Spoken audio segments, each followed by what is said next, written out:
So now I'm going to show you how to do one of these patches where it's just the band's text logo. They're a little different, maybe a slightly tricky because they're not square. But anyways, I pretty much do it half-assed, and I just kind of trace it, and I don't do the greatest job. I'm gonna tell you, in these I'm not really caring how good they look. I'm not trying to make money on these. I'm really just trying to, do stuff for me. So it's gonna look good if you kind of follow how I do it. So, what you do first is pin down your patch so that it doesn't fly off. And it could mess up if it's not pinned down because it'll go crooked or something. And just kind of place it where you think you can put it. Try to sew as much to the edge as possible because once you wash it, which is probably going to be once in a while, it's going to fray a little bit, or it's going to like curl up around the edges where you didn't sew. So that's one thing you should do. Let's see, anything else?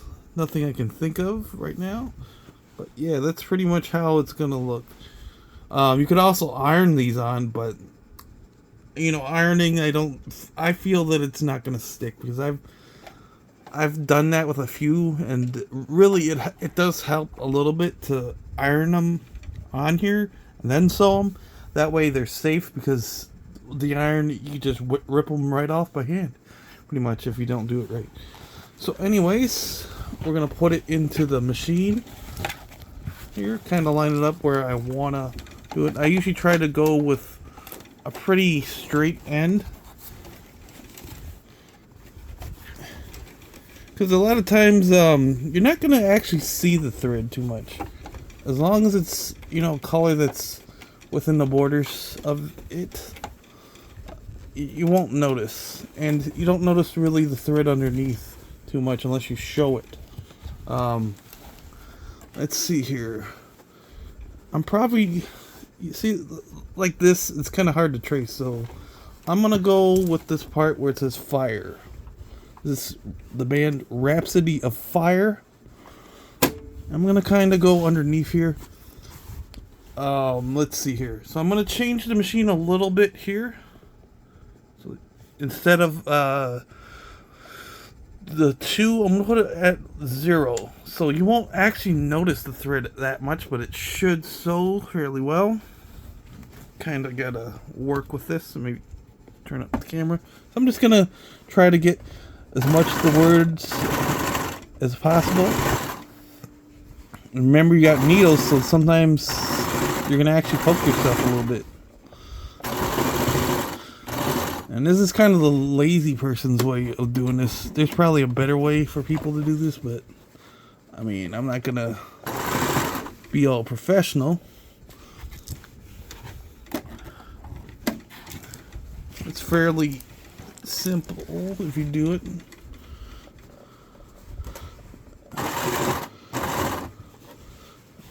And it does look fairly well in the end. Let's see.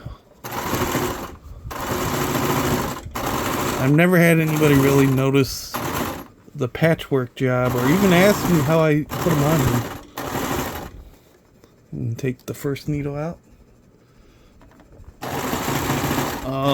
Actually, I have, but not anybody at the concert. Because sometimes people at work, I tell them how I do this. Okay. Now we're kind of getting to the end of that. So, we're gonna turn this a little bit. Hopefully it's not messing up, because sometimes it does move a little bit from time to time.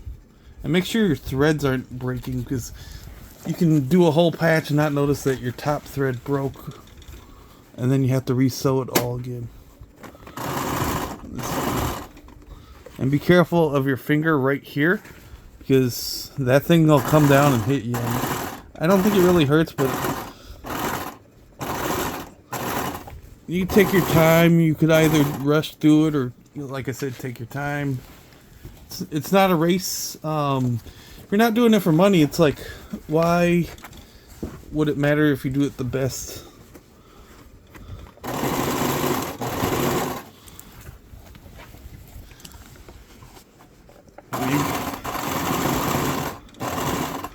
I mean, if it looks a little messed up, it looks a little messed up. But if you're not paying someone to do it, it's like, I mean, this kind of job doesn't matter too much how it's gonna look. Sometimes it gives it a little character.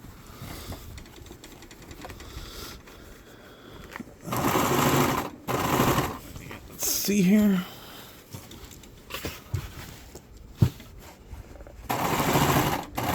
And sometimes the patches do go crooked, and that's happened, and I'll say screw it. And that does give it a little character. It kind of looks like you did it intentionally. So that looks good. Always double check your patches too, because sometimes you never know if you could put it. You could be putting it upside down or the wrong way. And kind of turn this a little bit.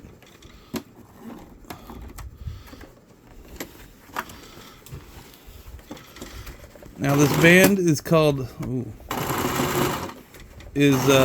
Rhapsody of Fire. They're like I think they're considered symphonic metal, or there's another term. I'm drawing a blank on it. Symphonic orchestra power metal is what they're considered. Which is, if you're gonna introduce someone to heavy metal, I would suggest power metal would be a good band, good genre to start with, because they're not too heavy, and it's pretty much a gateway to all kinds of stuff, because then you can be like, oh, maybe I'll try these bands. I kind of messed up a little bit there, but that's not going to be too bad.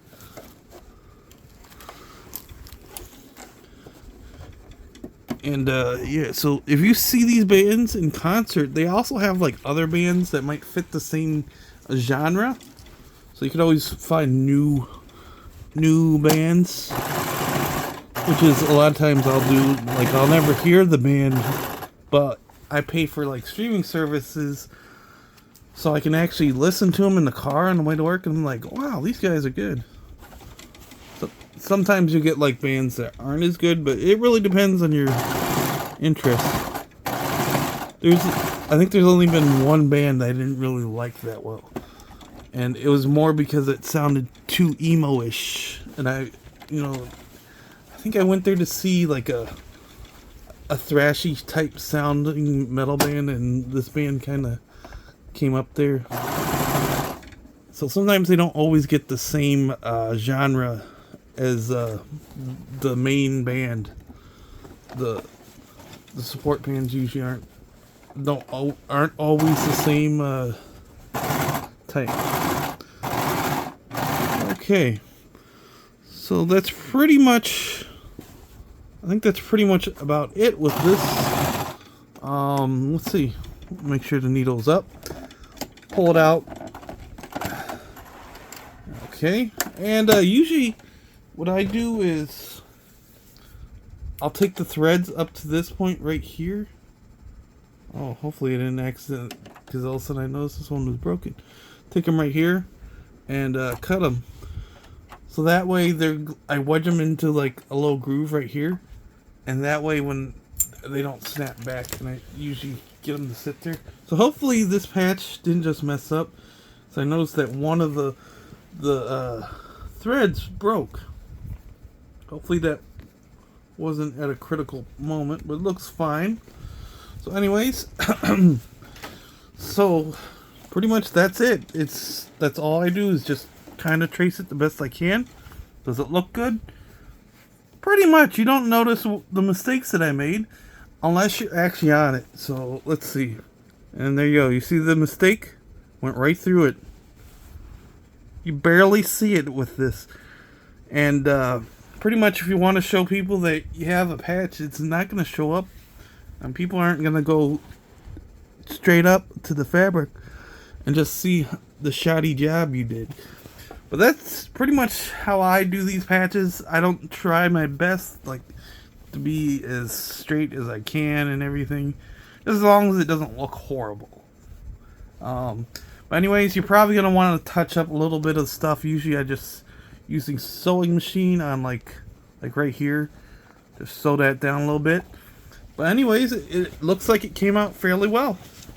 I can wear this whenever, pretty much, and I usually would just wear these to concerts. So here's a Gwar patch, and well, this one you probably can't even tell the mistakes because of how this patch really looks. It's the word Gwar covered in blood. And if you ever went to a Gwar concert, they just shoot blood everywhere. So, and I was at a concert and it was a small venue, so you were pretty much gonna get blood on you no matter where you were. I'm probably gonna see them again actually, but at a more open venue where I'm probably gonna get cheaper seats, and the people that are gonna get blood splattered on them are probably going to be in the more expensive seats, because at the other place the stage was maybe like 25 feet away from you at most. But you can see like on this one the threads there. But anyways, it still looks pretty decent. I'm gonna say this is actually a satisfactory patch job. Like I said, you don't have to be the best, just have to look the best. Yeah, pretty much it. But anyways, if you can ever get patches, the best ones you're going to want to get are the rectangular ones, the square ones, anything with a lot of straight lines, because they really, you can fly through them, don't have to worry so much. Like I said, you can get patches many places, concerts, online, eBay, Amazon. But sometimes what you should do is when you're at the concert, check your phone.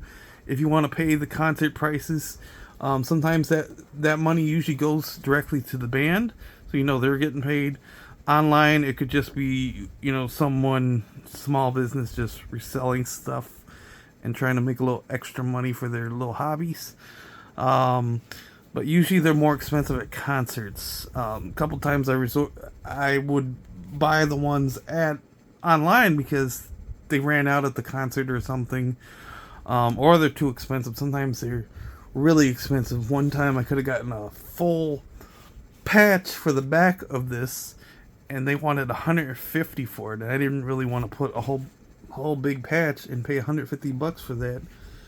And that's pretty much what turned me off from doing that. You can pretty much do whatever you like to your vest. Any bands you like, anything. You don't even have to go with bands. You can go with characters, pretty much wherever you go. Here's a Pennywise, the modern one. I got this one. I haven't put on any of these. It's Hellraiser. Let's see, Jason Voorhees. You can really go with any theme. They have Pokemon ones. You can get on Amazon. You get a whole bunch of them. And do whatever you like, actually. You can pretty much don't even have to sew them to a vest. Sew them on a jacket. I forgot what I was saying. What, a jacket. Sometimes they show you, like, you put them on jeans. Pretty much wherever you want a patch, you can put a patch. Anyways, like I said, this is how I do it. And I feel like this is a satisfactory way. It's not the best way, but it still looks decent to me. Anyways, you can like, share, comment, subscribe, and have a nice day.